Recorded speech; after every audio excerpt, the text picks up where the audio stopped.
എല്ലാവർക്കും നമസ്കാരം. നമ്മളിന്ന് സംസാരിക്കുന്നത് എല്ലാവർക്കും ഉണ്ടാകുന്ന ഒരു നോർമൽ കൺഫ്യൂഷനെ കുറിച്ചാണ്. ഈ low cost free zone license ഇത് സേഫ് ആണോ? ഇതിലെന്തൊക്കെ ഉൾപ്പെടും? ഈ ലൈസൻസ് എടുത്തു കഴിഞ്ഞാൽ എന്തെങ്കിലും പ്രശ്നങ്ങൾ വരാൻ സാധ്യതയുണ്ടോ? ഈ എല്ലാ ചോദ്യങ്ങൾക്കും ഞാൻ നേരിട്ട് അൽമനാമ ബിസിനസ് കൺസൾട്ടൻസിയുടെ മാനേജിംഗ് ഡയറക്ടറായ മിസ്റ്റർ റിയാദിനോട് ഡിസ്കസ് ചെയ്യുന്നതായിരിക്കും. നമ്മളൊരു ലൈസൻസ് എടുക്കുന്നതിന് മുമ്പ് അറിഞ്ഞിരിക്കേണ്ട എല്ലാ കാര്യങ്ങളെക്കുറിച്ച് ഈ വീഡിയോയിൽ നിങ്ങൾക്ക് വിശദമായി കാണാൻ പറ്റും. അപ്പോൾ തുടങ്ങാം.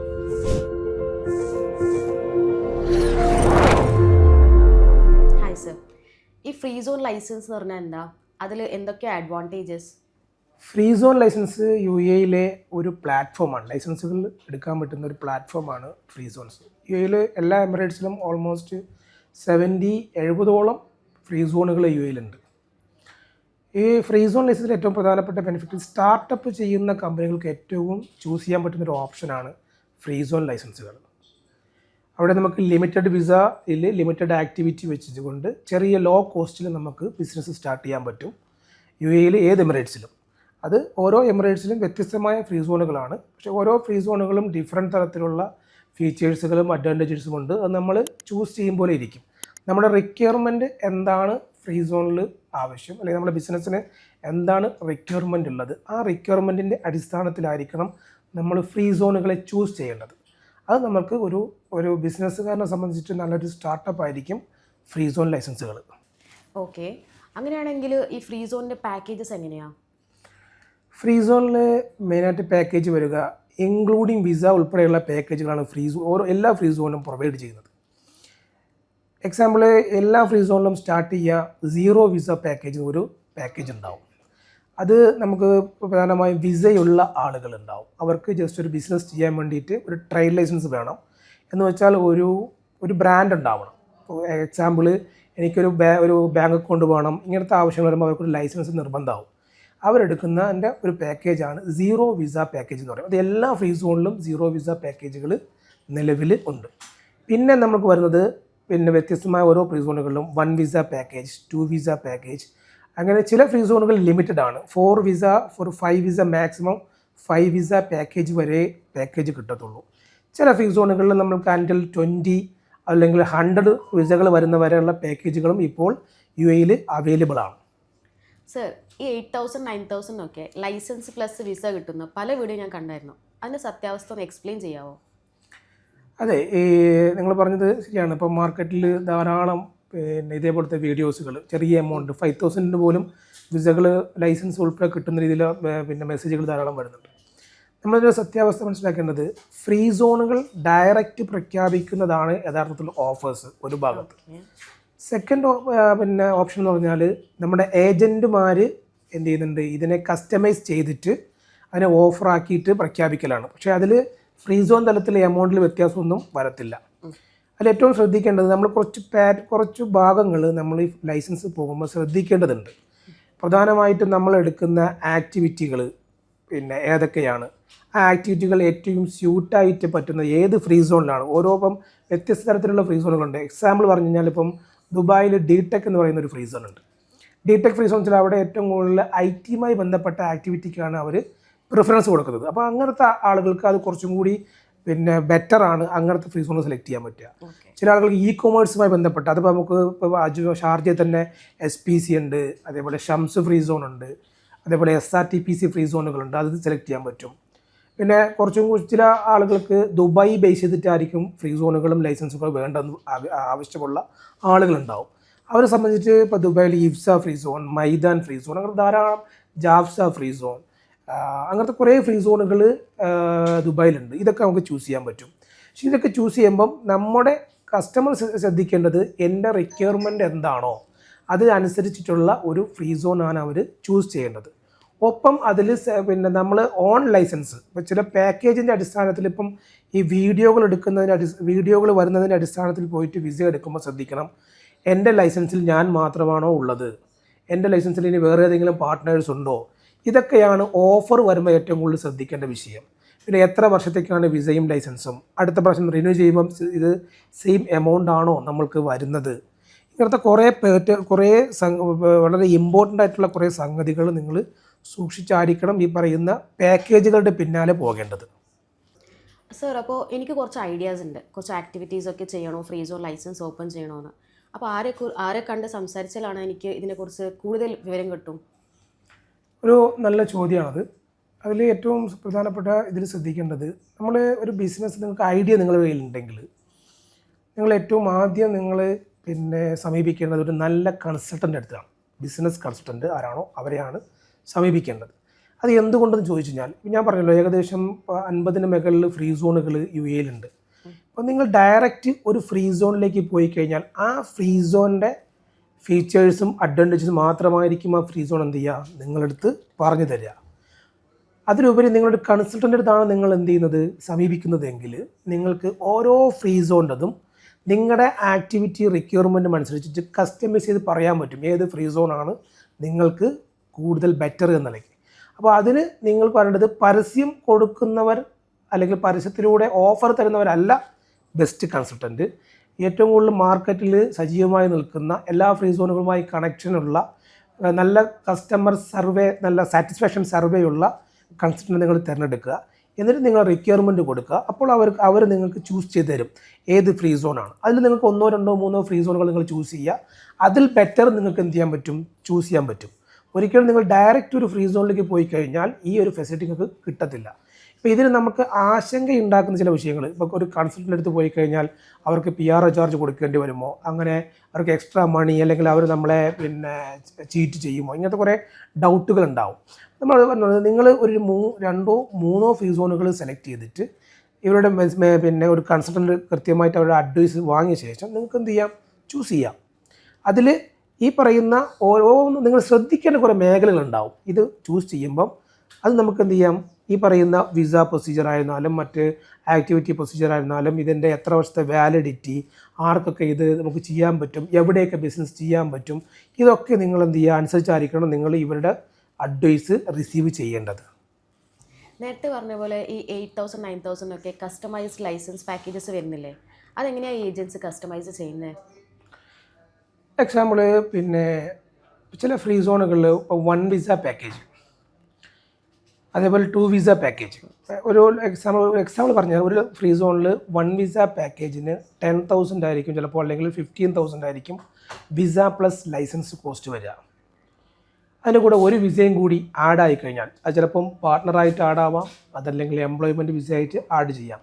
അപ്പോൾ ആ ഫ്രീ സോൺ ലൈസൻസിൻ്റെ കോസ്റ്റ് വരിക ഒരു 20,000ലേക്ക്, അതായത് 15 to 5,000 ആണ് എന്ത് ചെയ്യുക കോസ്റ്റ് കൂടുക.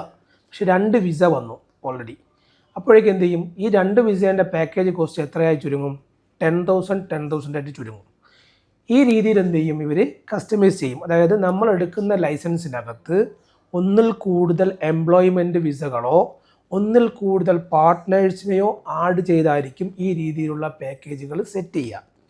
അതല്ല എന്നുണ്ടെങ്കിൽ മറ്റൊരു ഓപ്ഷൻ, ഇപ്പോൾ നമ്മുടെ പേയ്മെൻറ്റ് സിസ്റ്റം ഉണ്ടാവും. എക്സാമ്പിൾ അജ്മാൻ ഫ്രീ സോണിൽ നമുക്ക് എന്ത് ചെയ്യാൻ പറ്റും, ചെക്ക് കൊടുത്തിട്ട്, അതായത് 3 ചെക്ക് വരെ കൊടുത്തിട്ട് നമുക്ക് എന്ത് ചെയ്യാൻ ലൈസൻസിൻ്റെ പേയ്മെൻറ്റ് അടയ്ക്കാൻ പറ്റുന്ന ഓപ്ഷൻ ഉണ്ട്. പിന്നെ ഇപ്പം വ്യാപകമായി നമുക്ക് അറിയുന്ന ഒരു ഫെസിലിറ്റിയാണ് തമാര, അതേപോലെ ടാബി ഓപ്ഷൻസുകൾ. ഇതൊക്കെ വെച്ചിട്ടാണ് എന്ത് ചെയ്യുക എമൗണ്ടുകൾ ഇവർ കസ്റ്റമൈസ് ചെയ്യുക. അപ്പോൾ നമ്മൾ ശ്രദ്ധിക്കേണ്ടത്, എന്ത് എമൗണ്ട് പറയുമ്പോഴും ഒരു ഓഫർ, ഫ്രീ സോൺ പ്രഖ്യാപിക്കാത്ത ഒരു ഓഫർ ആര് പറഞ്ഞാലും അതിൽ ഇത്തരത്തിലുള്ള കസ്റ്റമൈസേഷൻ നിർബന്ധമായും ഉണ്ടായിരിക്കും. അതല്ലാത്ത ഒരു കസ്റ്റമൈസേഷൻ ചെയ്യാൻ അവർക്ക് കഴിയില്ല. അപ്പോൾ എപ്പോഴും നമുക്ക് മനസ്സിലാക്കേണ്ടതാണ്, ഫ്രീ സോൺ അല്ലാത്ത എന്ത് ഓഫർ വന്നാലും നമ്മൾ നല്ലതുപോലെ ആ ഓഫറിൻ്റെ ഓരോ സംഗതികളും കൃത്യമായി പഠിച്ച ശേഷം മാത്രമാണ് എന്ത് ചെയ്യുക നമ്മൾ ആ പ്രൊസീജിയറിലേക്ക് കടക്കുക. ഏജൻറ്റന്മാർ ഈ രീതിയിലാണ്. ഞാൻ നേരത്തെ പറഞ്ഞ പോലെ ഒന്നും കൂടി പറയുന്നത്, തമാര, ടാബി, അതേപോലെ ഫ്രീ സോൺ കൊടുക്കുന്ന ചെക്ക് ഫെസിലിറ്റി, ഇതൊക്കെ വെച്ചിട്ടായിരിക്കും നിങ്ങൾക്ക് പാക്കേജുകൾ അവർ ക്രിയേറ്റ് ചെയ്യുന്നത്. അപ്പോൾ ഇതിൽ കുറേ ഹിഡൻ ഡീറ്റെയിൽസ് ഒക്കെ ഉണ്ടാവും അല്ലേ? അതെ, ഹിഡൻ ഡീറ്റെയിൽസുകൾ ധാരാളം ഉണ്ടാവും. ഇപ്പോൾ എക്സാമ്പിൾ 5,000 ലൈസൻസ് സ്റ്റാർട്ട് ചെയ്യുന്നു പറയുന്ന വീഡിയോകൾ കാണാം. ചിലപ്പോൾ ലൈസൻസിൻ്റെ കോസ്റ്റ് 20,000 ആയിരിക്കും. അവരെങ്ങനെയത് 5,000 ആക്കിയെന്ന് വെച്ച് കഴിഞ്ഞാൽ ടാബി ഒരു 4 പേയ്മെൻറ്റ് ടാബി ആക്കിയിട്ട് എന്ത് ചെയ്തിട്ടുണ്ടാവും, അതിനെ 4,000 ആക്കിയിട്ടുണ്ടാവും. കാരണം നമ്മൾ ലോജിക്കലി ഒരു കാര്യം മനസ്സിലാക്കേണ്ടത്, UAE എമിഗ്രേഷൻ നിങ്ങളുടെ വിസ കോസ്റ്റ് ഒരിക്കലും ഒരു ഏജൻസിക്കും കുറയ്ക്കാനോ കൂട്ടാനോ കഴിയില്ല. കാരണം അത് ഗവൺമെൻറ് ഫിക്സ് ചെയ്ത കോസ്റ്റാണ്. ഇപ്പോൾ ഫ്രീ സോണിൽ അത് നിങ്ങൾക്ക് നിർബന്ധമായി ആ പേയ്മെൻറ്റ് ചെയ്തേ പറ്റൂ, അതിന് ഓഫറും കിട്ടില്ല. അതേപോലെ തന്നെ നമ്മളിപ്പം വിസ കോസ്റ്റ് മാത്രമല്ല, എമിറേറ്റ്സ് ആയിക്കോട്ടെ, മെഡിക്കൽ ആയിക്കോട്ടെ, ഇതൊക്കെ ഫിക്സഡ് ആയിരിക്കും. പിന്നെ ഇതിൽ വരുന്ന വേറൊരു പിന്നെ ഹിഡൻ സംഗതി എന്ന് പറഞ്ഞാൽ നമ്പേഴ്സ് ഓഫ് പാർട്ട്ണർ അല്ലെങ്കിൽ എംപ്ലോയീസ്. ഇത് ചിലപ്പോൾ നമ്മൾ അറിയുന്നുണ്ടാവില്ല.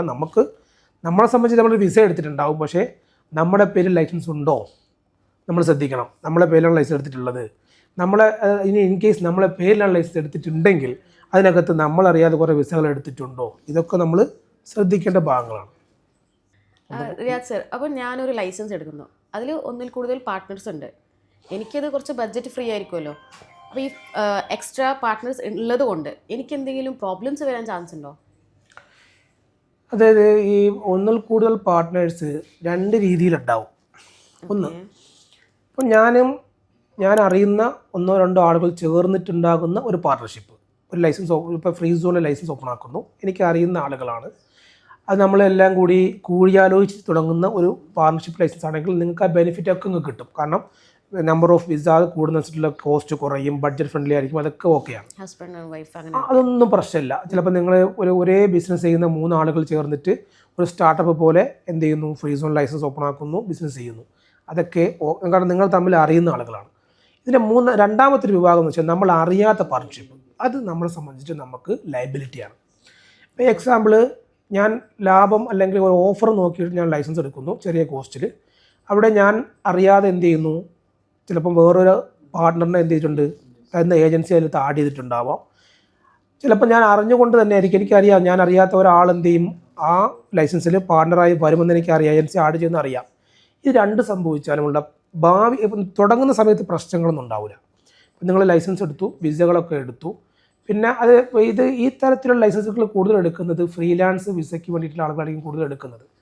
പിന്നെ നമ്മൾ പരസ്പരം അറിയാത്ത ആളുകളാണ്. നെക്സ്റ്റ് റിന്യൂവൽ സമയത്ത് ഈ പറയുന്ന ആളുകൾക്ക് ഇതിൻ്റെ ലൈസൻസിൻ്റെ ഫീസ് ഓട്ടോമാറ്റിക്കലി ഇത് കൂടും. ഇൻ കേസ് ഇതിൽ ഒരു പാർട്ണർക്ക് മറ്റേ പാർട്ണർ അറിയില്ല എന്നുണ്ടെങ്കിൽ ഇതിൻ്റെ ഹാഫ് ഷെയർ യഥാർത്ഥത്തിൽ തരേണ്ട ആരാണ്? മറ്റേ ആളാണ്. അയാൾ തന്നിട്ടില്ലെങ്കിൽ അത് ഞാൻ നിർബന്ധമായി അടയ്ക്കേണ്ടി വരും. കാരണം എന്താ, എൻ്റെ വിസ പുതുക്കണമെങ്കിൽ എനിക്ക് എന്തുണ്ടാവണം, ലൈസൻസ് പുതുക്കേണ്ടി വരും. ലൈസൻസ് പുതുക്കാൻ എനിക്ക് വിസ പുതുക്കാൻ കഴിയില്ല. അപ്പം ഞാൻ എന്ത് ചെയ്യും? ഇത് ഒരു ക്ലാഷിൻ്റെ ഒരു കാരണമാണ്. മറ്റൊന്നുള്ളത്, ഇത് രണ്ടും ഇതിൽ പാർട്ട്ണറായിരിക്കും, ചിലപ്പോൾ മാനേജറായിരിക്കും. ചിലപ്പോൾ രണ്ടാൾക്കും വ്യത്യസ്ത തരത്തിലുള്ള പവർ കൊടുത്തിട്ടുണ്ടാവും. അയാൾക്ക് വേണമെങ്കിൽ എന്ത് ചെയ്യുന്നത്, അയാളാണ് ഈ കമ്പനിയുടെ മാനേജർ പൊസിഷനിൽ ലൈസൻസ് ഉണ്ടെന്നുണ്ടെങ്കിൽ അയാൾക്ക് നമ്മുടെ പെർമിഷൻ ഇല്ലാതെ എന്ത് ചെയ്യാൻ കഴിയും, ലോൺ എടുക്കാൻ പറ്റും കമ്പനിയുടെ പേരിൽ, അല്ലെങ്കിൽ വെഹിക്കിൾ എടുക്കാൻ പറ്റും, ലയബിലിറ്റികൾ പലതും അയാൾക്ക് ചെയ്യാൻ പറ്റും. പക്ഷേ അതിൻ്റെ തിരിച്ചടവ് എന്ന് പറയുന്ന സംഗതിയിൽ വരിക, അല്ലെങ്കിൽ ലയബിലിറ്റി യഥാർത്ഥത്തിൽ എങ്ങനെയാണ് വരിക, ആ കമ്പനിയുടെ ഓണേഴ്സിന്, കമ്പനിയുടെ മേളിലാണ് എന്ത് വരിക, ലയബിലിറ്റി വരിക. അപ്പം അയാളും ഞാനും തമ്മിൽ എന്തുണ്ടാവും, എനിക്കും ലയബിലിറ്റി എന്ത് ചെയ്യും, ഓട്ടോമാറ്റിക്കലി അവിടെ ക്രിയേറ്റ് ആവും. ഇനി ഭാവിയിൽ ഈ ലൈസൻസ് ക്യാൻസൽ ചെയ്യണം. ക്യാൻസൽ ചെയ്യണമെങ്കിൽ എന്താണ്, 2 പാർട്ണർ ഉണ്ടെങ്കിൽ 2 പാർട്ണറുടെയും സൈനിങ് ഉണ്ടെങ്കിൽ മാത്രമേ നമുക്ക് എന്ത് ചെയ്യാൻ കഴിയൂ, ലൈസൻസ് ക്യാൻസൽ ചെയ്യാൻ പറ്റത്തുള്ളൂ. അപ്പോൾ ഇങ്ങനത്തെ ചില ക്ലാഷുകൾ ഇതിൻ്റെ പിന്നിലുണ്ടാവും. തുടക്കത്തിൽ നമുക്ക് ഇതൊന്നും ഫീൽ ചെയ്തിട്ടില്ലെങ്കിലും നമുക്ക് ഭാവിയിൽ നമുക്ക് ചിലപ്പോൾ ഇത് വിസ ക്യാൻസൽ ചെയ്തിട്ട് വേറൊരു ബിസിനസ് തുടങ്ങണം, അല്ലെങ്കിൽ ഞാൻ സ്റ്റെബിലിറ്റി അനുസരിച്ച് എനിക്ക് വേറൊന്നിലേക്ക് പോകണം. ഇതൊക്കെ നമ്മൾ ചിന്തിക്കുമ്പോഴേക്കും ഇങ്ങനത്തെ ചില ഡോക്യുമെൻറ്റേഷൻ ഇഷ്യൂസുകൾ എന്ത് ചെയ്യും, നമ്മളെ മുമ്പിൽ വരാൻ സാധ്യതകളുണ്ട്. എങ്ങനെ, നമ്മൾ അറിയാത്ത പാർട്ട്നേഴ്സുകൾ ഇതിൽ വന്നാൽ. ഇനി നമ്മൾ അറിയാത്ത മറ്റൊന്ന് പാർട്ട്ണറുടെ കാര്യമാണ് ഞാൻ പറഞ്ഞത്. രണ്ടാമത്, നമ്മളറിയാതെ ഈ ലൈസൻസിൽ ഇവർ ഏജൻസികൾ വിസ എടുത്തു എന്ന് വെച്ചോളൂ, എംപ്ലോയ്മെൻറ്റ് വിസ കൊടുത്തു. നാളെ ഈ എംപ്ലോയിക്ക് പോയിട്ട് എന്ത് ചെയ്യാം, ഫ്രീ സോണിൽ പോയിട്ട് കംപ്ലയിൻറ്റ് ചെയ്യാം, എനിക്ക് സാലറി കിട്ടിയിട്ടില്ല, എനിക്ക് കൃത്യമായിട്ട് എന്ത് ചെയ്യുന്നില്ല, എനിക്ക് ജോലിയില്ല, ഇങ്ങനത്തെ കുറേ കംപ്ലയിൻറ്റ് ചെയ്ത് കഴിഞ്ഞാൽ ഫ്രീ സോൺ ഈ കംപ്ലയിൻറ്റ് എങ്ങനെയാണ് ടേക്ക് ഓവർ ചെയ്യുക, ആ കമ്പനിയുടെ ഓണേഴ്സിൻ്റെ മുകളിലാണ് ഈ കംപ്ലയിൻറ്റ് എന്ത് ചെയ്യുക, പോവുക. അത് പാർട്ണർ വിസ എടുത്ത് ചിലപ്പോൾ എനിക്ക് അറിഞ്ഞുകൊള്ളുന്നില്ല ഇത്രയും വിസ എൻ്റെ അണ്ടറിൽ എടുത്തിട്ടുണ്ടെന്നുള്ളത്. പക്ഷേ ലീഗൽ സംഗതിയിൽ നിങ്ങളാണ് എന്ത് ചെയ്യുക, അതിൻ്റെ റെസ്പോൺസിബിൾ പേഴ്സൺ. ഇത്രയും ആളുകൾക്ക് വിസ കൊടുത്തിട്ടുണ്ട്, അവർക്ക് പ്രോപ്പർ സാലറി കൊടുത്തിട്ടില്ല, പ്രോപ്പർ നിങ്ങൾ ജോലി കൊടുത്തിട്ടില്ല. അതേപോലെ തന്നെ വലിയൊരു വിഷയമാണ് കോർപ്പറേറ്റ് ടാക്സ്, അതേപോലെ ടാക്സ് വാറ്റ്. ചിലപ്പോൾ നമ്മൾ വാറ്റ് ചിലപ്പോൾ രജിസ്റ്റർ ചെയ്തിട്ടില്ലെങ്കിലും എന്തല്ല നമുക്ക് രേഖകളില്ല, മീൻസ് നമ്മൾ ട്രാൻസാക്ഷൻ കുറവാണെങ്കിൽ അത് ഇഷ്യൂ ഇല്ല. പക്ഷേ കോർപ്പറേറ്റ് ടാക്സ് എല്ലാ കമ്പനികളും രജിസ്റ്റർ ചെയ്യണം. അത് രജിസ്റ്റർ ചെയ്യാൻ വരുന്ന ഫൈൻ ഉണ്ടാവും. ഈ ഫൈൻ ആരുടെ പേരിലാണ് വരിക, കമ്പനിയുടെ ഓണറുടെ പേരിലേക്കാണ് ചെയ്യുക. ഈ ഫൈനും വന്ന് നിൽക്കുക. അപ്പോൾ ഇതൊക്കെ ഇങ്ങനെയുള്ള ധാരാളം ഡ്രോബാക്കുകൾ നമ്മൾ പോയിട്ട് ഈ ഓഫർ വഴി അല്ലെങ്കിൽ പിന്നെ നമ്മളറിയാത്ത പല പാർട്ട്നേഴ്സും ചേർന്നിട്ടുള്ള ലൈസൻസ് വഴി വിസ എടുക്കുമ്പോൾ ഉണ്ടാകുന്ന ധാരാളം പ്രശ്നങ്ങൾ നിങ്ങളുടെ മുമ്പിൽ ഉണ്ടാവും. അപ്പോൾ ലോജിക്കലി ഇതൊരു സേഫ് ഐഡിയ അല്ല. ഒരിക്കലും സേഫ് ഐഡിയ അല്ല. നിങ്ങൾ എപ്പോഴും ശ്രദ്ധിക്കേണ്ടത്, നിങ്ങൾ ഒരു സ്റ്റാർട്ടപ്പ് അല്ലെങ്കിൽ ഉദ്ദേശിക്കുന്നതെങ്കിൽ ഒന്നെങ്കിൽ നിങ്ങൾ അറിയുന്നവരുമായി എന്ത് ചെയ്യുക, നിങ്ങൾക്ക് പിന്നെ കണ്ടിന്യൂസ്ലി നിങ്ങൾക്ക് ബന്ധപ്പെടാൻ കഴിയുന്ന ആളുകളുമായിട്ട് മാത്രമേ നിങ്ങൾ ഇത്തരത്തിലുള്ള ലൈസൻസുകൾ ഓപ്പൺ ആക്കാൻ പാടുള്ളൂ. അതല്ലാന്നുണ്ടെങ്കിൽ നിങ്ങൾ ഇൻഡിവിജ്വലി എന്ത് ചെയ്യുക, ലൈസൻസ് പ്ലസ് വിസ പാക്കേജുകൾ യുഎയിൽ ധാരാളം ഫ്രീ സോണുകളിൽ എനിക്ക് തോന്നുന്നു ഒരു പിന്നെ 13,000 ദിർഹംസ് മുതൽ ഇപ്പം 1 വിസ ലൈസൻസ് പാക്കേജുകൾ ഇപ്പോൾ യുഎയിൽ അവൈലബിൾ ആണ്. അത് നമുക്ക് ഓരോ ഫ്രീ സോണുകൾ അനുസരിച്ചിട്ടും വരും. അപ്പോൾ അതിലും ശ്രദ്ധിക്കേണ്ട കുറേ വിഷയങ്ങളുണ്ടാവും. അടുത്ത വർഷം റിന്യൂവലിന് എത്ര പൈസ വരും ശ്രദ്ധിക്കണം. ഇപ്പോൾ ചില ഫ്രീ സോണുകൾ 13,000 മാത്രമേ ഉള്ളാവൂ ലൈസൻസ് പ്ലസ് വിസ. അപ്പോൾ നമ്മൾ ഓട്ടോമാറ്റിക് എന്താണ് ആകർഷിക്കുക, അത് നല്ല ഓഫറാണല്ലോ, എടുക്കും. പക്ഷേ അവിടെ അടുത്ത വർഷം റിന്യൂവലിന് ഇതേ 13,000 നിങ്ങൾ വീണ്ടും കൊടുക്കണം. പക്ഷേ ചില ഫ്രീ സോണുകളിൽ 15,000 ആയിരിക്കും ലൈസൻസ് പ്ലസ് വിസ വരിക.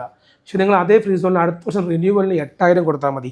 അങ്ങനെ നോക്കുമ്പോൾ ലാഭം ഏതാണ്? 13,000 നമ്മൾ സ്റ്റാർട്ടിങ്ങിൽ എടുത്ത 15,000. അപ്പോൾ ഇത് ഒരു നല്ല കൺസെപ്റ്റ് എടുത്ത് നിങ്ങൾ പോയി കഴിഞ്ഞാൽ നിങ്ങൾക്ക് അറിയാം ഏതാണ് നിങ്ങളുടെ റിക്വയർമെൻറ്റ്. എനിക്കിവിടെ നിൽക്കലാണ് ആവശ്യം, ഒരു വിസ എടുത്ത് ഇവിടെ നിൽക്കലാണ് ആവശ്യം, അല്ലെങ്കിൽ എനിക്കിവിടെ നിന്നുകൊണ്ടൊരു ബിസിനസ്സിനെ കുറിച്ച് പഠിക്കലാണ് ആവശ്യം. അപ്പോൾ നമ്മൾ ലോ കോസ്റ്റ് ഏതാണോ അതിലെന്ത് ചെയ്യുക, ചൂസ് ചെയ്യുക.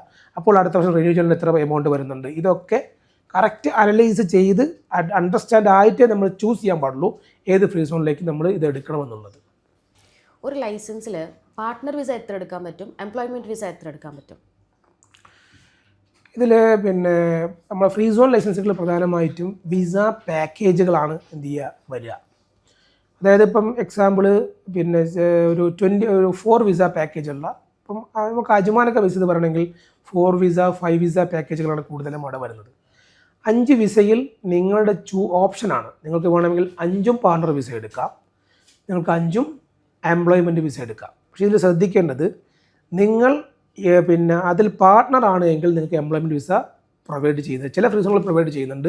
പക്ഷേ നിങ്ങളതിൽ പാർട്ണർ ആയിക്കഴിഞ്ഞാൽ നിങ്ങൾക്ക് എന്ത് ചെയ്യാൻ പറ്റൂ, നിങ്ങൾക്ക് പാർട്ണർ വിസ മാത്രമേ എടുക്കാൻ പറ്റൂ. നിങ്ങൾക്ക് 4 വിസ പാക്കേജോ 5 വിസ പാക്കേജോ എടുത്ത് നിങ്ങൾക്ക് 5 വിസ വരെ നിങ്ങൾക്ക് എന്ത് ചെയ്യാം, പാർട്ണർ വിസയോ എംപ്ലോയ്മെൻറ്റ് വിസയോ നിങ്ങൾക്ക് എടുക്കാം. ഇതിൽ ശ്രദ്ധിക്കേണ്ട വിഷയം, ഇപ്പോൾ ചില ഫ്രീ സോണുകൾ ഓഫർ ചെയ്യുന്നുണ്ട് 20 പാർട്ണർ വിസ വരെ അല്ലെങ്കിൽ 10 പാർട്ണർ വിസ വരെ എന്നൊക്കെ ചില ഫ്രീ സോണുകൾ പ്രഖ്യാപിക്കുന്നുണ്ട്. അപ്പോൾ ഇതിൽ ചില ഏജൻറ്റുമാരാണ് ഇതിൽ പരസ്യം കൂടുതൽ ചെയ്യുന്നത്. അവരുടെ അടുത്ത് പറയുന്നത് നമ്മൾ ഇത് ശ്രദ്ധപ്പെടുത്തേണ്ട സംഗതികൾ, പാർട്ണർ വിസ എത്ര എണ്ണം തരണം, എത്ര എണ്ണം അപ്രൂവൽ ആക്കണമെന്ന് ഫൈനൽ അതോറിറ്റി ചെയ്യുന്നത് ഒരിക്കലും ഫ്രീ സോൺ അല്ല, അത് എമിഗ്രേഷനാണ്. അതായത് നിങ്ങൾക്ക് ഫ്രീ സോണിൻ്റെ ഡോക്യുമെൻറ്റേഷൻ ചെയ്യുമ്പോൾ വിസ സബ്മിറ്റ് ചെയ്ത് കഴിഞ്ഞാൽ ഫ്രീ സോൺ ഈ ഡോക്യുമെൻ്റ് നേരെ സബ്മിറ്റ് ചെയ്യുക എമിഗ്രേഷനിലേക്കാണ്. എമിഗ്രേഷനാണ് പിന്നെ ഡിസൈഡ് ചെയ്യുക ഇവർക്ക് ഇത്ര വിസ കൊടുക്കണമെന്നുള്ളത്. അത് പ്രകാരമായിരിക്കും പാർട്ണർ വിസ കിട്ടുക. ഇപ്പോൾ ഉദാഹരണത്തിന് ഇപ്പം നമ്മൾ ഷാർജ SPC ഫ്രീ സോൺ എന്ന് പറയുന്ന free zone, Sharjah publishing city എന്നുള്ള ഫ്രീ സോൺ, ഒരു എക്സാമ്പിൾ പറഞ്ഞാണ്. അവിടെ നിങ്ങൾക്ക് 7 പിന്നെ പാർട്ണർ വിസ വരെ എന്ത് ചെയ്യാൻ പറ്റും, എടുക്കാൻ പറ്റും. Shams free zone 20 partner visa വരെ പറയുന്നുണ്ട്. അപ്പോൾ 7 പാർട്ണേഴ്സ് നിങ്ങൾക്ക് എന്ത് ചെയ്യാൻ പറ്റും, ലൈസൻസിൽ ആഡ് ചെയ്യുക എന്നുള്ള പർപ്പസ് നടക്കും. ഞാനൊരു 7 ആൾ ചെന്ന് ലൈസൻസ് ഓപ്പൺ ആക്കാം. അതിൻ്റെ അതോറിറ്റിയും അപ്രൂവലും തരുന്നത് ആരായിരിക്കും, ഫ്രീ സോണാണ്. അത് സക്സസ് ആണ്. പക്ഷേ അത് കഴിഞ്ഞിട്ട് ഈ 7 ആൾക്കും പാർട്ണർ വിസ വേണമെന്ന് പറയുമ്പോൾ പിന്നെ ഒരു ഡോക്യുമെൻ്റ് സബ്മിറ്റ് ചെയ്യുക എമിഗ്രേഷനിലേക്കാണ്. എമിഗ്രേഷനാണ് ഡിസൈഡ് ചെയ്യുക ഇവർക്ക് 7 ആൾക്കും പാർട്ണർ വിസ കൊടുക്കണമോ വേണ്ടയോ എന്നുള്ളത്. അതിൽ എപ്പോഴും ശ്രദ്ധിക്കേണ്ടത്, ഇപ്പോൾ നിലവിലത്തെ സിസ്റ്റം പ്രകാരം ഒരു 3 4 ഒക്കെ പാർട്ണർ വിസകളെ എമിഗ്രേഷൻ ഒരു കമ്പനിയുടെ അണ്ടറിൽ അലോ ചെയ്യുന്നുള്ളൂ. വിസ പാർട്ട്നേഴ്സിനൊക്കെ എത്ര വേണോ ആഡ് ചെയ്യാം, അത് ഈ പറയുന്ന 7 20 ഒക്കെ ആഡ് ചെയ്യാം. പക്ഷേ വിസകൾ കൊടുക്കുന്നത് എപ്പോഴും അതിൻ്റെ ഭാഗമായിരിക്കും. പിന്നെ എംപ്ലോയ്മെൻറ്റ് വിസ, രണ്ടാമത് നിങ്ങൾ ചോദിച്ചത് എംപ്ലോയ്മെൻറ്റ് വിസകൾ ആണെന്നുണ്ടെങ്കിൽ നിങ്ങൾക്ക് പിന്നെ ഇപ്പം ഷാർജ ഷംസ് ഫ്രീ സോണിലാണെങ്കിൽ എനിക്ക് തോന്നുന്നു 20 വിസകൾ വരെ എംപ്ലോയ്മെൻറ്റ് വിസ കിട്ടുന്നുണ്ട്. അതേപോലെ SPC free zone, Sharjah SPC free സോണിലാണെങ്കിൽ നിങ്ങൾക്ക് ഏകദേശം പിന്നെ 50ക്ക് മുകളിൽ വിസകൾ എന്ത് ചെയ്യുന്നുണ്ട്, അവർ പ്രൊവൈഡ് ചെയ്യുന്നുണ്ട്. 50ന് മുകളിൽ വിസകൾ നിങ്ങൾക്ക് എംപ്ലോയ്മെൻറ്റ് വിസ എടുക്കാൻ കഴിയുന്നുണ്ട്. അജ്മാനിലൊക്കെ മാക്സിമം 5, പിന്നെ മറ്റു പല ഫ്രീ സോണുകളിലും കൂടുതലും റാസൽ കൈമയിലൊക്കെ 20 വിസ വരെ പ്രൊവൈഡ് ചെയ്യാൻ പറ്റുന്നുണ്ട്. പക്ഷേ അതിലൊക്കെ ശ്രദ്ധിക്കേണ്ടത്, ചില ഫ്രീ സോണുകളിൽ വിസകളുടെ എണ്ണം കൂടുന്നതനുസരിച്ചിട്ട് നിങ്ങൾ എന്ത് ചെയ്യണം, ഫ്രീ സോൺ ലൈസൻസ് കോസ്റ്റിൽ നിങ്ങൾക്ക് എന്ത് ചെയ്യും, എമൗണ്ട് ഇൻക്രീസ് ആവും. 2 രീതിയിൽ ഇൻക്രീസ് ആവും. എക്സാമ്പിൾ, നിങ്ങൾ ഇപ്പം അജ്മാൻ ഫ്രീ സോണിലാണ് ഒരു ലൈസൻസിനകത്ത് ഒരു 10 വിസ വേണം, എന്ന് പറയുമ്പോൾ 5 വിസയ്ക്ക് പ്ലസ് അടുത്ത ഒരു 5 വിസയ്ക്ക് നിങ്ങൾ ഒരു ഓഫീസും കൂടി എടുക്കേണ്ടി വരും. അപ്പോൾ നിങ്ങൾക്ക് കോസ്റ്റ് കൂടും. ഇനി മറ്റു പല ഫ്രീ സോണുകളിൽ ഇപ്പം SPC അല്ലെങ്കിൽ ഷംസ് പോലുള്ള ഫ്രീ സോണുകളാണെങ്കിൽ നിങ്ങൾ ഓരോ വിസകളുടെ ഓരോ കോട്ടയ്ക്കും 1600 ദിർഹംസ് വീതം നിങ്ങൾ എന്ത് ചെയ്യണം, കൂടുതൽ ആഡ് ചെയ്തുകൊണ്ടേ ഇരിക്കണം, എങ്കിൽ നിങ്ങൾക്ക് കൂടുതൽ വിസ കിട്ടത്തുള്ളൂ. പിന്നെ ഇപ്പോൾ നമ്മളെ ദുബൈക്ക് ഫ്രീ സോണുകൾ ആണെന്നുണ്ടെങ്കിൽ അവിടെ മെയിനായിട്ട് ഏറ്റവും കൂടുതൽ ഫ്രീ സോണുകളും ഫോക്കസ് ചെയ്യുന്നത് എക്സ്ട്രാ ഓഫീസുകൾ എന്ത് ചെയ്യണം, ഇതിൻ്റെ അടിസ്ഥാനത്തിൽ എണ്ണം കൂടുതലനുസരിച്ച് എന്ത് ചെയ്യണം, ഓഫീസുകൾ നിങ്ങൾ ആഡ് ചെയ്യണം. ഇപ്പോൾ ഇതിൽ ഏറ്റവും ഇപ്പം കമ്പാരിറ്റീവ്ലി UAE കുറച്ച് ബെറ്ററായിട്ട് പോയിക്കൊണ്ടിരിക്കുന്ന ഫ്രീ സോണുകളൊന്ന് പിന്നെ നമുക്ക് SPC ഫ്രീ സോണിൽ കുറച്ച് അധികം പിന്നെ വിസകൾ നമുക്ക് എന്ത് ചെയ്യുന്നുണ്ട്, കണ്ടീഷൻസ് വളരെ കുറച്ചുകൊണ്ട് പിന്നെ വിസകൾ പ്രൊവൈഡ് ചെയ്യുന്നുണ്ട്. അതുപോലെ ഷംസിലും പ്രൊവൈഡ് ചെയ്യുന്നുണ്ട്. ഓക്കെ. സോ എനിക്ക് എൻ്റെ ഹസ്ബൻഡിൻ്റെ മോളെയും സ്പോൺസർ ചെയ്യണം. അപ്പോൾ ഞാൻ പാർട്ട്ണർ വിസ അല്ലെങ്കിൽ എംപ്ലോയ്മെൻറ്റ് വിസ ഏതെടുത്താലും സ്പോൺസർ ചെയ്യാൻ പറ്റൂലേ? തീർച്ചയായിട്ടും. നിങ്ങൾക്ക് ഇപ്പം നിങ്ങൾ ഫ്രീ സോൺ തലങ്ങളിൽ അല്ലെങ്കിൽ മെയിൻലാൻഡ് എവിടെ ആയിക്കോട്ടെ, പാർട്ട്ണർ വിസ ആയാലും എംപ്ലോയ്മെൻറ്റ് വിസ ആയാലും നിങ്ങൾക്ക് പിന്നെ ഫാമിലിയെ സ്പോൺസർ ചെയ്യാൻ കഴിയും. പക്ഷേ അതിൽ ശ്രദ്ധിക്കേണ്ടത് എംപ്ലോയിയുടെ കണ്ടീഷൻസ് അല്ല പാർട്ട്ണർ വിസ ഹോൾഡർക്കുള്ള കണ്ടീഷൻസ്. യഥാർത്ഥത്തിൽ പാർട്ട്ണർ വിസ ഹോൾഡേഴ്സ്, അയാൾ എൻ്റെ വിസയ്ക്കകത്ത് ഞാൻ പാർട്ട്ണർ ആണെന്നുണ്ടെങ്കിൽ അല്ലെങ്കിൽ ഇൻവെസ്റ്റർ ആണെന്നുണ്ടെങ്കിൽ ഞാൻ സ്പോൺസർ ചെയ്യുന്ന എൻ്റെ ഓരോ മെമ്പേഴ്സിനും 3000 ദിർഹംസ് വരെ ഓരോ മെമ്പേഴ്സിനും 3000 ദിർഹംസ് വരെ നമ്മൾ എന്ത് ചെയ്യണം, ഡെപ്പോസിറ്റ് കെട്ടണം. 4 പേരുണ്ടെങ്കിൽ 4 പേര്, അത് 5 വിസ വരെയാണ് ആ പറയുന്നത്. 6ാമത്തെ വിസയ്ക്ക് നിങ്ങൾക്ക് 3000 ചോദിക്കത്തില്ല. 5 വിസ വരെ ഉള്ളവർക്ക് എന്ത് ചെയ്യണം, അതായത് ഒരു മാക്സിമം 15000 ദിർഹംസ് നിങ്ങൾ എന്ത് ചെയ്യും, നിങ്ങൾക്ക് ഡിപ്പോസിറ്റ് കിട്ടിയാലാണ് പാർട്ട്ണർ വിസ പ്രൊഫഷനുള്ള ആളുകളുടെ ഫാമിലിനെ ഡിപ്പെൻഡൻസിനെ എന്ത് ചെയ്യണം, സ്പോൺസർ ചെയ്യുമ്പോൾ വരുന്ന എമൗണ്ട്. പക്ഷേ ഇതിന് എംപ്ലോയീസ് എന്തില്ല, ഈ തരത്തിലുള്ള പിന്നെ സംഗതികൾ ഇല്ല. പിന്നെ ഒന്ന് ശ്രദ്ധിക്കേണ്ട സംഗതികൾ, പിന്നെ ഓരോ എമിറേറ്റ്സ്, ഇപ്പോൾ ഉദാഹരണം അജ്മാൻ ഫ്രീ സോണിലാണ് നിങ്ങൾ ചൂസ് ചെയ്യണമെങ്കിൽ അവിടെ ഫാമിലിനെ സ്പോൺസർ ചെയ്യുമ്പോൾ നിങ്ങൾക്ക് മസ്റ്റായിട്ട് ടെനൻസി കോൺട്രാക്റ്റ് ഉണ്ടാവണം, സാലറി സർട്ടിഫിക്കറ്റ് ഉണ്ടാവണം. സാലറി സർട്ടിഫിക്കറ്റിൻ്റെ ഒന്നും കൂടി എടുത്ത് പറയാനുള്ളത്, ഓരോ എമിറേറ്റ്സ് ഓരോ ഫ്രീ സോണിലും ഓരോ റേറ്റായിരിക്കും സാലറി സർട്ടിഫിക്കറ്റ് ഇഷ്യൂ ചെയ്യുന്നതിന് വരുന്നത്. ഉദാഹരണം പിന്നെ 100 ദിർഹംസ് മുതൽ അജ്മാൻ ഫ്രീ സോണിലേക്കാണെങ്കിൽ 100 ദിർഹംസേ ഉള്ളൂ. പിന്നെ അതേപോലെ ഹംരിയൊക്കെ പോകണമെങ്കിൽ 1000 ദിർഹംസ് 1200 ദിർഹംസ് ഒക്കെ എന്ത് ചെയ്യുന്നുണ്ട്, സർട്ടിഫിക്കറ്റ് വാങ്ങുന്നുണ്ട്. ഇനി നമ്മൾ ടെനൻസി കോൺട്രാക്ട് വിഷയത്തിൽ ദുബൈ തലത്തിലുള്ള ഫ്രീ സോണുകളാണ് നിങ്ങൾ ചൂസ് ചെയ്തിട്ടുണ്ടെങ്കിൽ അവിടെ ഫാമിലി വിസയ്ക്ക് ടെനൻസി മാൻഡേറ്ററി അല്ല. അതോടൊപ്പം ദുബായിൽ ഫാമിലി വിസക്കാർക്ക് ഇൻഷുറൻസ് മാൻഡേറ്ററി അല്ല. പക്ഷേ മറ്റ് അതർ എമിറേറ്റ്സിൽ നിങ്ങൾ ഏത് എമിറേറ്റ്സിലും ഫാമിലിനെ പിന്നെ ഡിഫൻസ് സ്പോൺസർ ചെയ്യുമ്പം എന്ത് ചെയ്യും, അവിടെയൊക്കെ പിന്നെ ഇൻഷുറൻസ് മാൻഡേറ്ററി ആണ്. ഇനി അബുദാബി തലത്തിലാണ് നിങ്ങൾ പിന്നെ ഫാമിലി വിസ സ്പോൺസർ ചെയ്യണമെങ്കിൽ എവറി ഇയർ നിങ്ങൾ എന്ത് ചെയ്യണം, ആ ഇൻഷുറൻസ് റിന്യൂ ചെയ്തുകൊണ്ടേയിരിക്കണം. ഇല്ലെങ്കിൽ 7 ഡേയ്സ് കഴിഞ്ഞാൽ ഫൈൻ വരും. മറ്റ് ദുബൈയിലാണെങ്കിൽ ഇൻഷുറൻസ് വേണ്ട. അതർ മറ്റ് എമിറേറ്റ്സിലാണെന്നുണ്ടെങ്കിൽ നിങ്ങൾക്ക് ഇൻഷുറൻസ് മാൻഡേറ്ററി ആണ്. പക്ഷേ ഫസ്റ്റ് ഇയർ മാത്രം എടുത്താൽ മതി, സെക്കൻഡ് ഇയർ റിന്യൂ ചെയ്യണമെന്ന് നിർബന്ധമില്ല. അബുദാബിയിൽ എവറി ഇയർ റിന്യൂ ചെയ്യണമെന്ന് നിർബന്ധമാണ്. ഇങ്ങനെ 3 സ്ഥലത്തും 3 റൂളുകളാണ് എന്ത് ചെയ്യുക, ഫാമിലിനെ സ്പോൺസർ ചെയ്യുമ്പോൾ ഉണ്ടാവേണ്ടത്. അപ്പോൾ ഞാൻ ഈ സെക്യൂരിറ്റി ഡെപ്പോസിറ്റ് കൊടുക്കൂലേ 3000, അതെനിക്ക് റീഫണ്ട് കിട്ടോ? തീർച്ചയായിട്ടും നിങ്ങൾ കൊടുക്കുന്ന ഈ പറയുന്ന എമൗണ്ട് നിങ്ങൾക്ക് സെക്യൂരിറ്റി റീഫണ്ടാണ്, അത് കിട്ടും. പക്ഷേ എപ്പോഴാണോ നിങ്ങളുടെ ഫാമിലി വിസ ക്യാൻസൽ ചെയ്ത് നിങ്ങൾ അവരെ പിന്നെ മറ്റു വിസയിലേക്ക് ട്രാൻസ്ഫർ ചെയ്യുകയോ ഇവിടെ നിന്ന് എക്സിറ്റ് ചെയ്യുകയോ ചെയ്ത ശേഷം നിങ്ങൾക്ക് പിന്നെ ഓൺലൈൻ വഴി അപ്ലൈ ചെയ്താൽ നിങ്ങളുടെ അക്കൗണ്ടിലേക്ക് ആ ഡെപ്പോസിറ്റ് എമൗണ്ട് ക്രെഡിറ്റ് ചെയ്യും. ചെറിയ ഒരു 60 ദിർഹംസ് കണ്ട് അവരെന്ത് ചെയ്യും, ആപ്ലിക്കേഷൻ ചാർജ് വരും. അത് കഴിഞ്ഞാൽ ബാക്കിയുള്ള എമൗണ്ട് എല്ലാം നിങ്ങൾക്ക് പിന്നെ റീഫണ്ട് ആവുന്നതാണ്.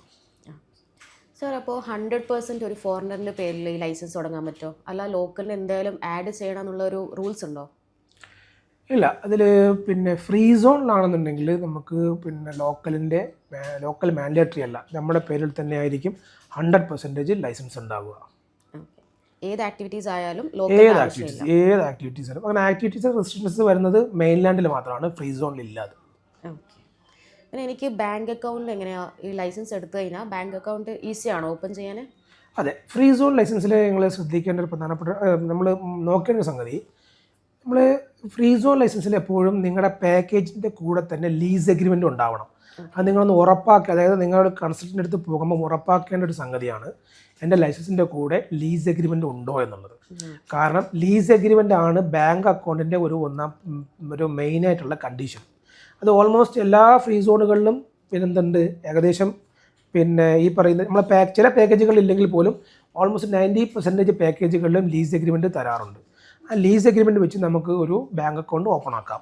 പിന്നെ ബാങ്ക് അക്കൗണ്ട് ഓപ്പൺ ആക്കാൻ ശ്രദ്ധിക്കുന്നത് ചിലപ്പം എല്ലാ ബാങ്കുകളും നമുക്ക് എന്ത് ചെയ്യുന്നില്ല, പിന്നെ ബാങ്ക് അക്കൗണ്ട് പിന്നെ പെർമിറ്റ് ചെയ്ത് തന്നൊന്നുമില്ല. അത് നിങ്ങൾ കൺസൾട്ട് ചോദിക്കുക, ഞാൻ ഇന്ന ഫ്രീ സോണിൽ ഒരു ലൈസൻസ് എടുത്തു കഴിഞ്ഞാൽ എനിക്ക് ഏതൊക്കെ ബാങ്ക് എന്ത് ചെയ്യാൻ പറ്റും, അക്കൗണ്ട് എടുക്കാൻ ഓപ്ഷൻസ് കിട്ടും എന്ന് നിങ്ങൾ ചോദിക്കുക. അതിലിപ്പം ധാരാളം ഓൺലൈൻ ബാങ്കുകൾ ഈസി ആയിട്ട് നമുക്ക് എന്ത് ചെയ്യുന്നുണ്ട്. ഇപ്പം ഇഷ്ടംപോലെ ബാങ്കുകൾ, ബയോ ബാങ്ക്, അതേപോലെ തന്നെ പല ഓൺലൈൻ ബാങ്കുകളുണ്ട്. ഇവർക്കൊക്കെ നമുക്ക് എന്ത് ചെയ്യാൻ പറ്റും, കിട്ടുന്നുണ്ട്. ചില നാഷണലൈസ്ഡ് ബാങ്കുകളും നമുക്ക് അക്കൗണ്ട് പിന്നെ പ്രൊവൈഡ് ചെയ്യുന്നുണ്ട് ഫ്രീ സോണുകൾക്ക്. പക്ഷേ ഇവർ ആര് പ്രൊവൈഡ് ചെയ്യുമ്പോഴും ഈ ലീസ് എഗ്രിമെൻറ്റ് എന്ന് പറയുന്ന കണ്ടീഷൻസ് മാൻഡേറ്ററി ആണ്. അപ്പോൾ ഞാനൊരു എംപ്ലോയ്മെൻറ്റ് വിസ എടുത്ത് എനിക്ക് മന്ത്ലി സാലറി ക്ലിയർ ചെയ്യണമല്ലോ, WPS സിസ്റ്റം, അത് ഫ്രീ സോണിൽ എങ്ങനെയാണ്? നല്ലൊരു ചോദ്യമാണ്. അതായത് പിന്നെ WPS മാൻഡേറ്ററി ഉള്ളത് ഇപ്പം നിലവിലത്തെ റൂള് പ്രകാരം മെയിൻലാൻഡിലേ ഉള്ളൂ. ഫ്രീ സോണിൽ മാൻഡേറ്ററി അല്ല. പക്ഷേ ചില ആളുകൾക്ക് പിന്നെ സാലറി അവരുടെ അക്കൗണ്ടിലേക്ക് ക്രെഡിറ്റ് ആവുന്നത് കൊണ്ട് ചില ബെനിഫിറ്റുകൾ നമ്മൾ പിന്നെ മാർക്കറ്റിലുണ്ടല്ലോ. അതായത് ഉദാഹരണത്തിന് ഇപ്പോൾ എനിക്കൊരു ക്രെഡിറ്റ് കാർഡ് എടുക്കണം. എൻ്റെ ക്രെഡിറ്റ് കാർഡ് എടുക്കണമെങ്കിൽ എനിക്ക് ബാങ്ക് ആദ്യം ചോദിക്കുക നിങ്ങളുടെ സാലറി സ്റ്റേറ്റ്മെൻ്റ് ആയിരിക്കും. അപ്പം ഞാൻ ബാങ്ക് ത്രൂ സാലറി പിന്നെ ഡെപ്പോസിറ്റ് ചെയ്താലേ എനിക്ക് എന്തുണ്ടാവുള്ളൂ, സ്റ്റേറ്റ്മെൻറ്റ് കിട്ടത്തുള്ളൂ. എനിക്ക് ഭാവിയിലൊരു ബിസിനസ്സിനകത്തൊരു ലോൺ എടുക്കണം, അല്ലെങ്കിൽ എന്തെങ്കിലും ഒരു ആവശ്യത്തിന് ലോൺ എടുക്കണം, അതിനും ഞാൻ എന്ത് ചെയ്യണം, ബാങ്ക് സ്റ്റേറ്റ്മെൻറ്റ് ക്രിയേറ്റ് ചെയ്യണം. അങ്ങനെ മാൻഡേറ്ററി ഉള്ളവർക്ക് ഫ്രീ സോണിൽ WPS രജിസ്റ്റർ ചെയ്യാനും അതുവഴി സാലറി ത്രൂ സബ്മിറ്റ് ചെയ്യാനും പറ്റും. പിന്നെ ചില ആളുകൾ നമ്മൾ പ്രോപ്പർ വേ എന്നത് പ്രകാരം എനിക്കൊരു 5 എംപ്ലോയി ഉണ്ട്, എല്ലാവർക്കും ഞാനൊരു ഡോക്യുമെൻ്റ് എന്നതിലേക്ക് എനിക്ക് എന്ത് ചെയ്യണം, WPS വഴി സാലറി ഇടണമെന്ന നിർബന്ധമുള്ള ചില വ്യക്തികളുണ്ടാവും. അവർക്ക് വേണമെങ്കിലും എന്താവും, ഫ്രീ സോണിൽ WPS ഓപ്പൺ ആക്കിയിട്ട് അതുവഴി സാലറി സബ്മിറ്റ് ചെയ്യാൻ പറ്റും. പക്ഷേ മാൻഡേറ്ററി അല്ല. മെയിൻലാൻഡിലാണെങ്കിൽ ഇത് മാൻഡേറ്ററി ആണ്, ഇല്ലെങ്കിൽ നിങ്ങൾക്ക് ഫയൽ ബ്ലോക്ക് ആവും. ഫ്രീ സോണിൽ ആ ഇഷ്യൂ ഇല്ല. ഓക്കെ, ക്ലിയർ ആയി. ഞാനൊരു ലൈസൻസ് എടുത്ത് ഒരു 1 ഇയർ ആകുമ്പോൾ എനിക്കിത് വൈൻഡ് അപ്പ് ചെയ്യണമെന്ന് തോന്നിയാൽ ക്യാൻസൽ ചെയ്യാൻ പറ്റുമോ ലൈസൻസ്? തീർച്ചയായിട്ടും നിങ്ങൾക്ക് ലൈസൻസ് ക്യാൻസൽ ചെയ്യാം. വിസ അതിലൊരു കണ്ടീഷൻസ് ഇത്രയേ ഉള്ളൂ. ലൈസൻസ് നിങ്ങൾ ക്യാൻസൽ ചെയ്യാൻ പോകുമ്പോൾ അതിൻ്റെ അണ്ടറിലെടുത്തിട്ടുള്ള മുഴുവൻ വിസകൾ ഇൻക്ലൂഡ് പാർട്ട്ണർ വിസ ഉൾപ്പെടെ ക്യാൻസൽ ചെയ്തിട്ടേ നിങ്ങളെ ലൈസൻസ് എന്ത് ചെയ്യാൻ പറ്റൂ, ക്യാൻസൽ ചെയ്യാൻ പറ്റൂ. അതിൽ പിന്നെ ഒരു ഓൾമോസ്റ്റ് ഫ്രീ സോണുകളിൽ വരിക ഒരു 2500 ടു ഒരു 4000 ഉള്ളിലായിരിക്കും എന്ത് ചെയ്യുക, ക്യാൻസലേഷൻ കോസ്റ്റ്. ഓരോ ഫ്രീ സോണിലും ചെറിയ വ്യത്യാസം കൊണ്ടൊക്കെ വരും. ഒരു ഏകദേശം ഒരു കോസ്റ്റ് വരിക അതായിരിക്കും. നമുക്ക് എപ്പം വേണോ, ആഫ്റ്റർ 2 ഇയറോ 1 ഇയറോ എപ്പം വേണോ നമുക്ക് എന്ത് ചെയ്യാൻ പറ്റും, ക്യാൻസൽ ചെയ്യാൻ പറ്റും. ഈ റിസ്കി നാഷണാലിറ്റീസ് എന്ന് പറയുന്നത് കേട്ടിട്ടുണ്ട്, അതെന്താ, നമുക്ക് എങ്ങനെ അറിയാൻ പറ്റും നമ്മളെ നാഷണാലിറ്റി റിസ്കി ആണോ അല്ലേന്ന്? റിസ്കി നാഷണാലിറ്റി എന്ന് പറയുന്നത് അത് ചൂസ് ചെയ്യുന്നത് എമിഗ്രേഷനാണ്. എക്സാമ്പിൾ ഇപ്പോൾ നമുക്ക് ചില സ്ഥലങ്ങളിൽ പാകിസ്ഥാനക്ക് വിസ കിട്ടുന്നില്ല, നേപ്പാളിന് വിസ കിട്ടുന്നില്ല, ഇന്ത്യയിലെ ചില സംസ്ഥാനങ്ങളിൽ ചില ഏരിയകളിൽ പാസ്പോർട്ടിൽ മെൻഷൻ ചെയ്തിട്ടുള്ള അടിസ്ഥാനത്തിൽ ചില സ്ഥലങ്ങളിൽ വിസ പ്രൊവൈഡ് ചെയ്യുന്നില്ല. അത് ഇവിടുത്തെ ഇൻറ്റേർണൽ പിന്നെ റൂളാണ്. അതായത് എമിഗ്രേഷൻ റൂൾ പ്രകാരമാണ് ഈ പറയുന്ന റിസ്കി നാഷണാലിറ്റിയെ പ്രഖ്യാപിക്കുക. ചില നാഷണാലിറ്റി 100% ബ്ലോക്ക് ആയിരിക്കും. ചിലത് സർട്ടിഫിക്കറ്റ് ഉള്ള ആളുകളെ, അല്ലെങ്കിൽ പിന്നെ ചിലപ്പം 20 അല്ലെങ്കിൽ 25 എംപ്ലോയി ഉള്ള കമ്പനികളിൽ ചില നാഷണാലിറ്റി വിസ അപ്രൂവൽ ആവും. ചിലത് പിന്നെ അങ്ങനത്തെ നമ്പേഴ്സ് കുറവുള്ള എംപ്ലോയി ഉള്ള കമ്പനികൾ വിസ പാസ്സാവാത്തത്. ഇതൊക്കെ ഡിസൈഡ് ചെയ്യുന്നത് എമിഗ്രേഷനാണ്. ഇതിൽ 0% റോളാണ് ഫ്രീ സോണുകൾക്കുള്ളത്. ഫ്രീ സോണുകൾ ഇതിൽ ഇൻവോൾവ് ചെയ്യാനുള്ള ഒരു റൂളും UAE-ലില്ല. ഇതിന് 100% റൂള് വരുന്നത്.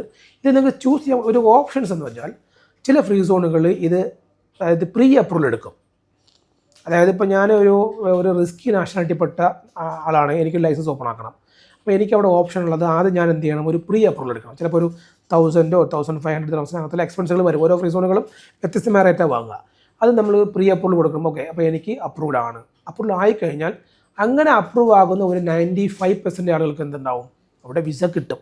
എങ്കിലും 5% നമ്മൾ റിസ്ക് ഉണ്ടാവും. കാരണം വെച്ചാൽ അത് ഈ രാജ്യത്തിൻ്റെ സെക്യൂരിറ്റിയുമായി ബന്ധപ്പെട്ട ഡിസിഷൻസ് ആണ്. ഒരിക്കലും നമുക്ക് ഇൻവോൾവ് ചെയ്യാൻ കഴിയില്ല അതിനകത്ത്. റിയാസ് സർ, ഞാനൊരു ഫ്രീ സോണിൽ എംപ്ലോയ്മെൻറ്റ് വിസ എടുത്തു കഴിഞ്ഞാൽ എനിക്ക് മെയിൻലാൻഡിൽ വർക്ക് പെർമിറ്റ് അടിച്ച് വർക്ക് ചെയ്തൂടെ? ഇല്ല, ഒരിക്കലും അത് കഴിയില്ല. ആദ്യമേ പറയാമല്ലോ. കാരണം ഒന്ന്, ഫ്രീ സോൺ പിന്നെ 100% എമിഗ്രേഷൻ അതോറിറ്റിയുടെ അണ്ടറിലാണ് വരിക. മെയിൻലാൻഡിൽ ലേബർ സിസ്റ്റം വരുന്നത് ലേബർ ഡിപ്പാർട്ട്മെൻറ്റ് അണ്ടറിലാണ്. അപ്പോൾ നിങ്ങൾക്ക് ഫ്രീ സോണിൽ ഒരു ലൈസൻസിൽ നിങ്ങൾ വിസ അടിച്ചാൽ നിങ്ങൾക്ക് മറ്റൊരു ഫ്രീ സോണിൽ ടെമ്പററി ആയിട്ടോ പിന്നെ എന്താണ് പിന്നെ പാർട്ട് ടൈം വർക്ക് ചെയ്യുന്നതിന് പ്രശ്നമില്ല. കാരണം നിങ്ങൾക്ക് വർക്ക് പെർമിറ്റ് അടിക്കാൻ പറ്റും free zone to free zone. പക്ഷേ ഫ്രീ സോൺ ടു മെയിൻലാൻഡിലേക്ക് നിങ്ങൾക്ക് എന്ത് ചെയ്യാൻ പറ്റില്ല, ലേബറിൽ വർക്ക് പെർമിറ്റ് കിട്ടത്തില്ല. അതേപോലെ തന്നെ ലേബറിൻ്റെ ഒരു വിസയുള്ള ഒരാൾക്ക് പിന്നെ ഫ്രീ സോണിലും എന്ത് ചെയ്യാൻ കഴിയില്ല, ടെമ്പററി വർക്ക് പെർമിറ്റോ പാർട്ട് ടൈം വർക്ക് പെർമിറ്റോ ചെയ്യാൻ കഴിയില്ല. അപ്പോൾ ലേബർ ഡിപ്പാർട്ട്മെൻറ്റിൻ്റെ ഇൻവോൾവ്മെൻറ്റ് ഇതിലില്ല. ഇല്ല. പിന്നെ ഫ്രീ സോൺ തലത്തിൽ ലേബർ ഡിപ്പാർട്ട്മെൻറ്റ് ഒരു തരത്തിലുള്ള കണക്ഷനും ഇല്ല. അത് ഒന്നുകൂടി പറയേണ്ടത്, പിന്നെ ഇപ്പോൾ ലേബർ ഡിപ്പാർട്ട്മെൻറ്റിലെ ഒരു പ്രധാനപ്പെട്ട റൂളാണ്, നിങ്ങൾ 19 ആളുകൾ മേളിൽ പോയാൽ ഒരു ലോക്കൽ ആളിനെ എന്ത് ചെയ്യണം, എംപ്ലോയി ആയിട്ട് അപ്പോയിൻറ്റ് ചെയ്യണം. ഈ റൂൾ എവിടെ ഇല്ല, ഫ്രീ സോണിലില്ല. കാരണം എന്താ, ലേബറുമായിട്ട് ഇതിന് കണക്ഷൻ ഇല്ല. WPS കാര്യത്തിൽ ലേബർ ഡിപ്പാർട്ട്മെൻറ്റ് നിർബന്ധമാണ് സാലറി ഇടണം, പക്ഷേ എമിഗ്രേഷനിൽ അത് നിർബന്ധമല്ല. ഇങ്ങനെ ലേബറുമായി ബന്ധപ്പെട്ട ഒരു റൂളുകളും ഫ്രീ സോണിൽ നിർബന്ധമില്ല. ഒരു റൂൾ അനുസരിച്ച് സാലറി കൃത്യമായി കൊടുക്കണം. ആ സാലറി കൊടുത്തിട്ടില്ലെങ്കിൽ അത് എന്ത് ചെയ്യും, പിന്നെ കംപ്ലയിൻറ്റ് പോയി കഴിഞ്ഞാൽ കംപ്ലയിൻറ്റ് അവർ ഏറ്റെടുക്കും, അതൊക്കെ ചെയ്യുന്നുണ്ടാവും. പക്ഷേ ഇങ്ങനത്തെ റൂളുകൾ എന്തുണ്ടാവും, നിലവിൽ ഇഷ്യൂസ് ഇല്ല. അതുപോലെ നാഷണാലിറ്റി പ്രശ്നങ്ങൾ, മെയിൻലാൻഡിൽ നിങ്ങൾക്ക് നാഷണാലിറ്റി പിന്നെ ഒരേ നാഷണാലിറ്റി വന്നിട്ടില്ലെങ്കിൽ പിന്നെ വിസ കിട്ടാത്ത പ്രശ്നം, ബ്ലോക്ക് ആവുന്ന പ്രശ്നം, ഇതൊക്കെ മെയിൻലാൻഡിലുണ്ട്. പക്ഷേ എന്തില്ല, ഫ്രീ സോണിൽ ഇത്തരത്തിലുള്ള പ്രശ്നങ്ങളൊന്നും ഇല്ല. അപ്പോൾ ഇതൊക്കെ ഒരു ബെനിഫിറ്റ് ആയിട്ട് കാണാം അല്ലേ? അതെ, തീർച്ചയായിട്ടും. അതായത് നമുക്കൊരു കമ്പനി, ഒരു മിഡിൽ ലെവൽ കമ്പനികൾക്കൊക്കെ എന്ത് ചെയ്യാണ്, പിന്നെ ഫ്രീ സോൺ വളരെയധികം ബെറ്ററാണ് ഈ രീതിയിൽ. അപ്പോൾ എൻ്റെ അടുത്ത ഡൗട്ട്, ഞാനൊരു ലൈസൻസ് എടുക്കുന്നു, അതിൽ ഇൻവെസ്റ്റർ ഞാനായിരിക്കും, പക്ഷെ ഞാൻ ആ വിസ ഹസ്ബൻഡിന് വേണ്ടി എടുക്കണം, അങ്ങനെ എടുക്കാൻ പറ്റുമോ? അല്ല എൻ്റെ ലൈസൻസ് ആയതുകൊണ്ട് ഞാൻ തന്നെ അതിൽ വിസ എടുക്കണമെന്ന് നിർബന്ധമാണോ? ഇല്ല. നിങ്ങളിപ്പോൾ ഒരു ലൈസൻസിനകത്ത് നിങ്ങളൊരു പാർട്ട്ണറായി അല്ലെങ്കിൽ ഓണറായി കഴിഞ്ഞാൽ നിങ്ങൾ അതിൽ വിസ എടുക്കണമെന്നുള്ളത് നിർബന്ധമേ അല്ല. നിങ്ങൾക്ക് വേണമെങ്കിൽ എടുക്കാം. ഇതിൻ്റെ കൂടെ ആഡ് ചെയ്യാൻ പറ്റുന്ന ചോദ്യം ഞാൻ പറഞ്ഞുതരാം. ഉദാഹരണത്തിന് ഒരാൾ വിസ ലൈസൻസിൽ പേര് ചേർത്തു, പക്ഷേ എന്ത് ചെയ്യാൻ പറ്റില്ല, എനിക്കതിൽ പാർട്ട്ണർ വിസ വേണ്ട, എനിക്ക് എംപ്ലോയ്മെൻറ്റ് വിസ വേണം എന്ന് പറഞ്ഞാൽ ചില ഫ്രീ സോണുകളിൽ അതിന് റെസ്ട്രിക്ഷൻസ് ഉണ്ട്, നടക്കില്ല. അപ്പോൾ അതിന് ചില ഓപ്ഷൻസ് എന്ന് പറയുന്നത്, ഉദാഹരണത്തിന് ഒരാൾ വിസ എടുക്കുന്നു, ലൈസൻസ് എടുക്കുന്നു, അയാളുടെ വൈഫിൻ്റെ പേരിൽ ലൈസൻസ് എടുക്കും, അല്ലെങ്കിൽ സുഹൃത്തിൻ്റെ പേരിൽ ലൈസൻസ് എടുക്കും. ശേഷം എന്ത് ചെയ്യും, അയാൾ അതിൽ എംപ്ലോയ്മെൻറ്റ് വിസ എന്ത് ചെയ്യും, എടുക്കാൻ പറ്റും. അതൊരു ഓപ്ഷനാണ്. പക്ഷേ എംപ്ലോയ്മെൻറ്റ് പാർട്ണർ ആയിക്കഴിഞ്ഞാൽ അയാൾക്ക് വിസ എടുക്കാൻ നിർബന്ധമല്ല, പക്ഷേ വിസ എടുക്കണമെങ്കിൽ അയാൾക്ക് പാർട്ണർ വിസയെ എടുക്കാൻ പറ്റും. അപ്പോൾ ഫ്രീ സോൺ ലൈസൻസിൽ ഓഫീസ് നിർബന്ധമല്ലേ? പിന്നെ ഞാനൊരു ഫ്രീ സോണിൻ്റെ എൻക്വയറി നടത്തിയപ്പോൾ അവരെൻ്റെ അടുത്ത് ഓഫീസിൻ്റെ കാര്യം ചോദിച്ചപ്പോൾ 3 ഓപ്ഷനാണ് തന്നെ: ഫ്ലെക്സിബിൾ, ഫിക്സ്ഡ് ഡെസ്ക്, പിന്നെ ഫിസിക്കൽ ഓഫീസ്. ഇതെന്താ ഈ 3 ഡിഫറൻസ്? അതെ, ഫ്രീ സോണുകളിൽ മെയിനായിട്ട് പിന്നെ പാക്കേജുകൾ വരുന്നത്, ഒന്ന് പിന്നെ ഫ്ലെക്സി ഡെസ്ക് എന്ന് പറയുന്നൊരു ഓപ്ഷൻ ഉണ്ട്. എന്ന് വെച്ചാൽ നമുക്ക് അവിടെ പോയിരുന്ന് വർക്ക് ചെയ്യാം, പക്ഷേ ഒരു ഫിക്സഡ് സ്പേസ് ആയിരിക്കില്ല. അവിടെ ഫ്ലെക്സി ഡെസ്ക് എന്നൊരു ഏരിയ ഉണ്ടാവും. അവിടെ നമുക്ക് എപ്പോഴോ ആ ഫ്രീ സോണിൻ്റെ വർക്കിംഗ് അവേഴ്സ് അനുസരിച്ചിട്ട് നമുക്ക് എന്ത് ചെയ്യാം, പോയിരുന്നിട്ട് വർക്ക് ചെയ്യാം. ഇതാണ് ഫ്ലെക്സി ഡെസ്ക് കൊണ്ട് ഉദ്ദേശിക്കുന്നത്. നമുക്ക് വേണമെങ്കിൽ പോവാം, പോവാതിരിക്കാം, അതൊക്കെ നിങ്ങളുടെ ചൂസ്. ഇനി രണ്ടാമത്തെ ഒരു ഓപ്ഷൻസ് പിന്നെ ഫിക്സഡ് ഡെസ്ക്. ഇതേ ഫ്രീ സോണുകളിൽ ഒരു ഡെസ്ക് നമുക്ക് വേണ്ടി ഡെഡിക്കേറ്റ് ചെയ്ത് തരും. അവിടെ വേറെ ആർക്കും എന്ത് ചെയ്യാൻ പറ്റില്ല, എൻട്രി ഉണ്ടാവും. അവിടെ നമ്മളെ കമ്പനിയുടെ ബോർഡ് അവിടെ ഉണ്ടാവും. അത് വെച്ച് നമുക്ക് എന്ത് ചെയ്യാൻ പറ്റും, അവിടെ വർക്ക് ചെയ്യാം. ഇതിനാണ് ഫിക്സഡ് ഡെസ്ക് എന്ന് പറയുന്നത്. ഇനി ഫിസിക്കൽ ഓഫീസ് എന്ന് പറഞ്ഞാൽ നമുക്കൊരു ക്ലോസ്ഡ് ആയിട്ടുള്ളൊരു ഓഫീസ് തന്നെ എന്ത് ചെയ്യും, അവർ പ്രൊവൈഡ് ചെയ്യും. നമുക്കത് കീ വെച്ചിട്ട് ലോക്ക് ചെയ്ത് നമുക്ക് തന്നെ നമ്മുടെ അണ്ടറിൽ കീപ്പ് ചെയ്യാൻ പറ്റുന്ന രീതിയിലുള്ള ഒരു ക്ലോസ്ഡ് ഓഫീസ് ഉണ്ടാവും. ആ ക്ലോസ്ഡ് ഓഫീസ് വ്യത്യസ്തമായ സൈസിലും രീതിയിലൊക്കെ ഉണ്ടാവും. അത് നിങ്ങൾക്ക് അതനുസരിച്ചുള്ള റെൻറ്റും എന്ത് ചെയ്യും, നിങ്ങൾക്ക് പേ ചെയ്യേണ്ടി വരും. ഇങ്ങനത്തെ 3 ഓപ്ഷൻസ് ഉണ്ട്. ഇനി ചില ഫ്രീ സോണുകളിൽ ഇപ്പം ഡെസിഗ്നേറ്റഡ് ഫ്രീ സോൺ എന്ന് പറഞ്ഞ ചില ഫ്രീ സോണുകളുണ്ട്. ഉദാഹരണം അജ്മാൻ, ഹമരിയ, ജബൽ അലി. ഈ ഫ്രീ സോണുകളിൽ നിങ്ങൾക്ക് വെയർ ഹൗസും കൂടി അവർ പ്രൊവൈഡ് ചെയ്യുന്നുണ്ട്. അവിടെ നമുക്ക് എന്ത് ചെയ്യുമ്പോൾ നമ്മളൊരു ഇൻഡസ്ട്രിയൽ ലൈസൻസ് അല്ലെങ്കിൽ ഒരു മാനുഫാക്ചറിങ് ബോർഡ് ലൈസൻസ് ഒക്കെ നമ്മൾ എടുക്കുമ്പോൾ നമുക്കൊരു 10-50 എംപ്ലോയികൾ അവിടെ എന്ത് ചെയ്യണം, വർക്ക് ചെയ്യിപ്പിക്കണം. അങ്ങനെ അവരുടെ അണ്ടറിൽ തന്നെ വെയർ ഹൗസുകളുണ്ടാവും. അത് നിങ്ങൾക്ക് ആ വെയർ ഹൗസ് നിങ്ങൾക്ക് എന്ത് ചെയ്യാൻ പറ്റും, റെൻറ്റിന് എടുക്കാൻ പറ്റുന്ന ഓപ്ഷൻസ് ഉണ്ടാവും. അങ്ങനെയാണെങ്കിൽ അവർക്ക് ടൈമിങ്സ് ഉണ്ടാവോ? അതോ എനിക്ക് ഇഷ്ടമുള്ള പോലെ എനിക്ക് പോകാൻ പറ്റുമോ? അതിൽ ഏറ്റവും പ്രധാനപ്പെട്ട അത് നല്ലൊരു ചോദ്യമാണ്. ഞാൻ ഒന്ന് പറയുന്നത്, ഓരോ ഫ്രീ സോണുകളും ഓരോ ടൈമിംഗ് ആയിരിക്കും. ചിലപ്പോൾ example Sharjah free zone Friday, ചില ഫ്രീ സോണുകൾ ഓഫായിരിക്കും. പക്ഷെ മറ്റ് സ്ഥലങ്ങളിൽ എമിറേറ്റ്സുകളിൽ ഫ്രൈഡേ വർക്കിംഗ് ആയിരിക്കും. പിന്നെ ചില ഫ്രീ സോണുകളിൽ സാറ്റർഡേ വർക്കിംഗ് ആയിരിക്കും. പിന്നെ ഓൾമോസ്റ്റ് എല്ലാ ഫ്രീ സോണുകളും സൺഡേ ഓഫായിരിക്കും. പക്ഷെ അത് ഏറ്റവും പിന്നെ ഞാൻ ഈ UAE ഫ്രീ സോൺ വെച്ച് ഏറ്റവും ഒരു ഫസ്റ്റ് ഒരു ഓപ്ഷൻ കണ്ടത് പിന്നെ DTEC ഫ്രീ സോൺ എന്ന് പറയുന്ന ദുബായിലൊരു ഫ്രീ സോൺ ഉണ്ട്. നമ്മുടെ പിന്നെ അവിടെ ഏറ്റവും ബെറ്റർ വെച്ചാൽ 24/7 നിങ്ങൾക്ക് എന്ത് ചെയ്യാം, വർക്ക് ചെയ്യാൻ പറ്റും. അത് ഞാനിപ്പോൾ ഏകദേശം ഒരു UAE ഒരു എമിറേറ്റ്സിലും അങ്ങനത്തെ ഒരു സിസ്റ്റം ഇല്ല. ഈ ഫ്രീ സോണിൽ നിങ്ങൾക്ക് 24/7 എപ്പം ഏത് സമയത്ത് വേണമെങ്കിലും നിങ്ങൾക്ക് ഫ്ലെക്സി ഡെസ്ക് പോയിരുന്ന് വർക്ക് ചെയ്യാൻ പറ്റും, ഫിസിക്കൽ ഓഫീസ് വർക്ക് ചെയ്യാൻ പറ്റും, അതേപോലെ തന്നെ ഫിക്സഡ് ഓഫീസ് നിങ്ങൾക്ക് എന്ത് ചെയ്യും 24/7 നിങ്ങൾക്ക് വർക്ക് ചെയ്യാൻ പറ്റും. നല്ല കൺവീനിയൻസ്. പിന്നെ അടുത്ത ഡൗട്ട് എന്താണെന്ന് വെച്ചാൽ, ഈ മെയിൻലാൻഡിൽ ചില ആക്ടിവിറ്റീസ് എടുക്കുമ്പോൾ മുനിസിപ്പാലിറ്റി അപ്രൂവൽ എടുക്കണം, ഹെൽത്തിൻ്റെ അപ്രൂവൽ എടുക്കണം ഒക്കെ പറയുന്നത് കേട്ടിട്ടുണ്ട്. ഫ്രീ സോണിൽ അങ്ങനെ ഉണ്ടോ? ഒരു 80% ആക്ടിവിറ്റികൾക്കും ഫ്രീ സോണിലും അപ്രൂവൽ വേണം. എക്സാമ്പിൾ നമുക്ക് ട്രാവൽസ് ഫീൽഡ് എടുക്കാം, ട്രാവൽ ആൻഡ് ടൂറിസം. അപ്പോൾ നിങ്ങൾ ഷാർജയിലാണെങ്കിൽ നിങ്ങൾ ട്രാവൽ ആൻഡ് ടൂറിസത്തിൻ്റെ അപ്രൂവൽ എടുക്കേണ്ടത് പിന്നെ ഷാർജ എയർപോർട്ട് അതോറിറ്റി നിങ്ങൾ അപ്രൂവൽ എടുക്കണം. പക്ഷേ അത് നിങ്ങൾ ഫ്രീ സോൺ ലൈസൻസ് ആണെങ്കിൽ പോലും അപ്രൂവൽ എന്ത് ചെയ്യണം, എയർപോർട്ട് അതോറിറ്റി പോയിട്ട് എടുക്കേണ്ടി വരും. അജ്മാനിലാണെങ്കിലും എടുക്കണം, ദുബായിലാണെങ്കിലും നിങ്ങൾ അപ്രൂവൽ എടുക്കണം. പിന്നെ ചില ഫുഡ് സ്റ്റഫുമായി ബന്ധപ്പെട്ട ആക്ടിവിറ്റികൾ ഉണ്ടാവും, ചിലത് മാത്രമേ ഉള്ളൂ ഹെൽത്ത് സേഫ്റ്റി അപ്രൂവൽ എടുക്കേണ്ടി വരും. ചിലത് എക്സാമ്പിൾ പിന്നെ കെമിക്കലുമായി ബന്ധപ്പെട്ട ഓയിൽ ഫീൽഡുമായി ബന്ധപ്പെട്ട ചില ആക്ടിവിറ്റികൾക്ക് നിങ്ങൾ എൻവയോൺമെൻറ്റ് അപ്രൂവൽ എടുക്കേണ്ടി വരും. ചിലതിന് സിവിൽ ഡിഫൻസ് അപ്രൂവൽ എടുക്കേണ്ടി വരും. അതൊക്കെ ഡിപ്പെൻസ് ഓൺ ആക്ടിവിറ്റിയാണ്. എന്നാലും ഒരു 80% ആക്ടിവിറ്റികൾക്കും എക്സ്റ്റേണൽ അപ്രൂവൽ ആവശ്യപ്പെടുന്നുണ്ടെങ്കിൽ നിർബന്ധമായി നിങ്ങൾ എടുത്താലേ ഫ്രീ സോണിൽ ലൈസൻസ് ഇഷ്യൂ ചെയ്യാൻ പറ്റും. ചില ഫ്രീ സോണുകൾ ഈ അപ്രൂവൽ വെച്ചുകൊണ്ട് തന്നെ ലൈസൻസ് ഇഷ്യൂ ചെയ്യും. പക്ഷേ നിങ്ങൾക്ക് ആ ലൈസൻസിന് വർക്ക് ചെയ്യണമെന്നുണ്ടെങ്കിൽ ഫ്രീ സോൺ കണ്ടീഷൻ വയ്ക്കും, ഇന്ന അതോറിറ്റിയുടെ അപ്രൂവൽ ഉണ്ടെങ്കിൽ ഈ ലൈസൻസ് വർക്ക് ചെയ്യാൻ പാടുള്ളൂ എന്ന കണ്ടീഷനോട് കൂടി എന്ത് ചെയ്യും, നിങ്ങൾക്ക് ലൈസൻസ് ഇഷ്യൂ ചെയ്യുന്ന ഫ്രീ സോണുകളും ധാരാളമുണ്ട്. ഈ ഫ്രീ സോൺ ലൈസൻസിൽ എത്ര ആക്ടിവിറ്റീസ് വരെ എടുക്കാൻ പറ്റും? പിന്നെ എല്ലാ ആക്ടിവിറ്റീസും ഒരേ കാറ്റഗറിയിൽ തന്നെ പെടണമെന്നുണ്ടോ? ഇല്ല, അതായത് ഓരോ ഫ്രീ സോണുകളും ഓരോ തരത്തിലുള്ള പിന്നെ ആക്ടിവിറ്റി ലിസ്റ്റ് ഉണ്ടാവുക. ചില സ്ഥലത്ത് സ്റ്റാൻഡേർഡ് പാക്കേജ്, ചില മീഡിയ പാക്കേജ്, പബ്ലിഷിംഗ് പാക്കേജ്, ഇങ്ങനത്തെ വ്യത്യസ്തമായ പാക്കേജുകൾ ഉണ്ടാവും. അതിൽ ഇവർ പ്രധാനമായും കാറ്റഗറി ചെയ്യുന്നത് ഒന്ന് പ്രൊഫഷണൽ ആക്ടിവിറ്റികൾ, മറ്റൊന്ന് ട്രേഡിംഗ് ആക്ടിവിറ്റികൾ. ഇപ്പം പ്രൊഫഷണൽ ആക്ടിവിറ്റീസിൽ നമുക്ക് ചില സ്ഥലത്ത് പ്രൊഫഷണൽ ആക്ടിവിറ്റി റേറ്റ് കുറവായിരിക്കും. ചില ഫ്രീ സോണുകളിൽ ഭൂരിഭാഗം ഫ്രീ സോണിലും ലൈസൻസ് ഫീസും കുറവായിരിക്കും പ്രൊഫഷണൽ ആക്ടിവിറ്റികൾ. അതിൽ നമുക്കിപ്പം പ്രൊഫഷണൽ ആക്ടിവിറ്റികൾ ഒരു 5-10 ആക്ടിവിറ്റി വരെ ആഡ് ചെയ്യാൻ പറ്റുന്ന ഫ്രീ സോണുകളുണ്ട് പ്രൊഫഷണൽ ആക്ടിവിറ്റികൾ. അതേപോലെ ട്രേഡിങ്ങിലും 10 ആക്ടിവിറ്റി വരെ ആഡ് ചെയ്യാൻ പറ്റുന്ന ഫ്രീ സോണുകളും UAE-യിലുണ്ട്. ഇത് രണ്ടും കൂടി മിക്സായിട്ട് 10 ആക്ടിവിറ്റി ആഡ് ചെയ്യാൻ പറ്റുന്ന ഫ്രീ സോണുകളും UAE-യിലുണ്ട്. അത് ഓരോ ഫ്രീ സോൺ അതോറിറ്റികളുടെ പിന്നെ അണ്ടറിൽ വരുന്ന റൂളാണ്. അവർക്ക് പല ഫ്രീ സോണുകളും വ്യത്യസ്ത തരത്തിലുള്ള ഓപ്ഷൻസുകൾ പ്രൊവൈഡ് ചെയ്യുന്നുണ്ട്. ചില ഫ്രീ സോണുകളിൽ നമുക്ക് പിന്നെ ഈ പറയുന്ന ആക്ടിവിറ്റി ഒരു 5 ആക്ടിവിറ്റി 10 ആക്ടിവിറ്റി ഫ്രീ കിട്ടുന്നതോടൊപ്പം ചില ആക്ടിവിറ്റി നമുക്ക് മാൻഡേറ്ററി ആയിട്ട് വേണമെന്നുണ്ടെങ്കിൽ അത് ഒരേ കാറ്റഗറി പെട്ടതോ മിക്സഡോ ചെയ്യണമെന്നുണ്ടെങ്കിൽ എക്സ്ട്രാ പേ ചെയ്തിട്ട് നമുക്ക് എന്ത് ചെയ്യാൻ പറ്റും, ആക്ടിവിറ്റി ആഡ് ചെയ്യാവുന്ന ഓപ്ഷനുകളും പല ഫ്രീ സോണുകളും പ്രൊവൈഡ് ചെയ്യുന്നുണ്ട്. ഇപ്പോൾ എക്സാമ്പിൾ ഞാനൊരു ഫെസിലിറ്റി മാനേജ്മെൻറ്റിൻ്റെ ലൈസൻസ് എടുത്തു. കുറച്ച് കഴിയുമ്പോൾ 3-4 മന്ത്സ് കഴിഞ്ഞ പിന്നെ മാർക്കറ്റിംഗ് മാനേജ്മെൻറ്റ് എനിക്ക് ആഡ് ചെയ്യണമെന്ന് തോന്നിക്കഴിഞ്ഞാൽ അതിൽ ആഡ് ചെയ്യാൻ പറ്റുമോ? അതെ, നിങ്ങൾ ഉദ്ദേശിക്കുന്നത് അമെൻമെൻ്റ് ആണ്. അമെൻമെൻറ്റ് നമുക്ക് പല തരത്തിൽ വരാം. നിങ്ങൾ പറഞ്ഞതുപോലെ ഒന്ന് ആക്ടിവിറ്റി തരത്തിൽ അമെൻമെൻറ്റ് ചെയ്യണം, പാർട്ട്നേഴ്സിന് അമെൻമെൻറ്റ് ചെയ്യണം, പിന്നെ ചില പാർട്ട്നേഴ്സിന് നമ്മൾ റിമൂവ് ചെയ്യണം. ഇങ്ങനത്തെ അമെൻമെൻറ്റുമായി ബന്ധപ്പെട്ട കുറേ സംഗതികൾ ഈ ഫ്രീ സോൺ ലൈസൻസിൽ അത് വരാം. ഇതൊക്കെ നമുക്ക് ചെയ്യാൻ പറ്റുന്നതാണ്. അതിന് പേബിൾ ആയിരിക്കും, അത് പേയ്മെൻറ്റുകൾ കൊടുത്തിട്ടാണ് നിങ്ങൾ ചെയ്യേണ്ടി വരിക. ഇപ്പോൾ ആക്ടിവിറ്റി നമുക്ക് ആഡ് ചെയ്യണം, ആ സമയത്ത് നമുക്ക് നോക്കാം ഒരേ ഗ്രൂപ്പിൽ പെട്ടതാണോ, അല്ലെങ്കിൽ ഈ ലൈസൻസിനകത്ത് ഈ ആക്ടിവിറ്റി ആഡ് ചെയ്യാൻ പറ്റുന്നതാണോ. കാരണം ഒരു കാറ്റഗറി ബേസ് നോക്കിയിട്ട് അത് പോസിബിൾ ആണെങ്കിൽ നമുക്ക് എത്ര ആക്ടിവിറ്റികൾ വേണോ നേരത്തെ പറഞ്ഞതുപോലത്തെ കണ്ടീഷൻ വെച്ചിട്ട് ഫ്രീ ആയിട്ടുള്ള നമുക്ക് വേണമെങ്കിൽ റിമൂവ് ചെയ്തിട്ട് പലത് ആഡ് ചെയ്യാൻ പറ്റും. അതിൽ കൂടുതൽ ആക്ടിവിറ്റി വേണമെങ്കിൽ നമുക്ക് അപ്രൂവൽ കൂടി ആഡ് ചെയ്യാൻ പറ്റും. അതൊക്കെ നമുക്ക് ആഡ് ചെയ്യാൻ പറ്റും. പാർട്ട്നേഴ്സിനെ റിമൂവ് ചെയ്യാം, പിന്നെ ആഡ് ചെയ്യാം, ഇതൊക്കെ ചെയ്യാൻ പറ്റും. ലൊക്കേഷൻ ചിലപ്പോൾ ചില ഓഫീസുകൾ എടുത്തിട്ടുണ്ടാവും നിങ്ങൾ ഫ്രീ സോണിൽ, അപ്പോൾ ഓഫീസിൻ്റെ ലൊക്കേഷൻ മാറ്റണം, അത് അമെൻമെൻറ്റിൽ വരികയാണ്, അത് അമെൻമെൻറ്റ് ചെയ്യാൻ പറ്റും. പിന്നെ നമ്മുടെ ക്യാപിറ്റൽ എമൗണ്ട് അതിനകത്ത് വരുന്നുണ്ടാവും, ഇത്ര എമൗണ്ട് ക്യാപിറ്റൽ കാണിച്ച് നമ്മൾ ബിസിനസ് സ്റ്റാർട്ട് ചെയ്യുന്നുണ്ടാവും, ജസ്റ്റ് പേപ്പറിൽ കാണിക്കുന്നുണ്ടാവും, അത് നമുക്ക് അമെൻമെൻറ്റ് ചെയ്യാൻ പറ്റും. മാനേജേഴ്സിനെ അമെൻമെൻറ്റ് ചെയ്യേണ്ടി വരും, പിന്നെ ഓതറൈസേഷൻ അമെൻമെൻറ്റ് ചെയ്യേണ്ടി വരും. ഇങ്ങനത്തെ അമെൻമെൻറ്റുകൾ ഏത് നമുക്ക് എന്ത് ചെയ്യാം, നമുക്ക് ഏതാത് സമയങ്ങൾ നമുക്ക് ചെയ്യാം.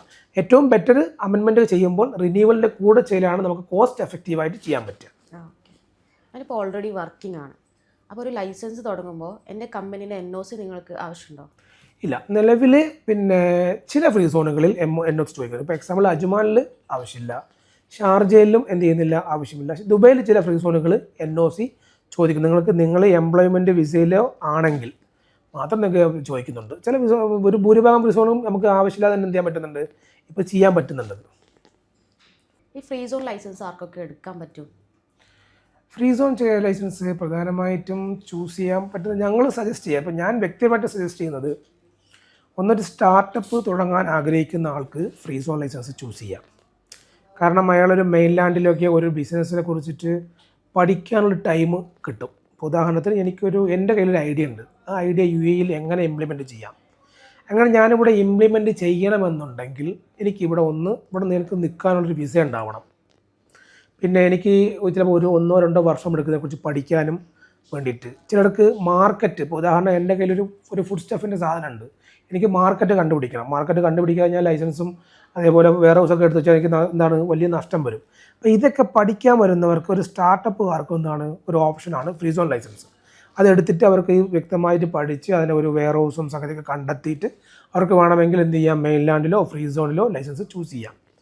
പിന്നെ മറ്റൊന്ന്, ഫ്രീ സോൺ ലൈസൻസ് നമ്മൾ സജസ്റ്റ് ചെയ്യുന്നത്, ഇപ്പോൾ അറിയാലോ പല ആളുകളും ഫ്രീലാൻസ് വിസയ്ക്ക് വേണ്ടിയിട്ട് ഇങ്ങനെ നെട്ടോട്ടം ഓടുന്ന ഒരു അവസ്ഥ ഉണ്ട്.